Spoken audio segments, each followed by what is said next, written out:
Horlama uyku apnesi hastalığı burun ucundan başlayıp nefes borusuna kadar ki bölgeyi ilgilendiren bir hastalık. Hep bunu vurguluyorum. Yani burun, geniz, küçük dil, yumuşak damak, büyük dil, bademcikler bölgesi, dil kökü, boy, kilo, body mass indeksi çok önemli. Hastanın tiroid fonksiyonları çok önemli. Diyabeti var mı, sistemik hastalıkları çok önemli. Aşama aşama gitmek lazım. Hastamızın önce burnunda rahat nefes almasını sağlamamız lazım. Çok ciddi bir deviyasyonu yok. Konkaları biraz şiş. Radyo frekansla konkalarını küçültüp burnunu rahatlatacağız.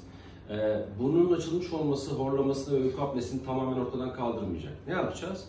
Burnundan rahat nefes alır hale getirdikten sonra hastamızın uyku testine girmesi lazım. Bu işte altın standart uyku testidir. Uyku testinden sonra da horlama ve uyku apnesi için gerekli tedaviyi planlamak gerekir.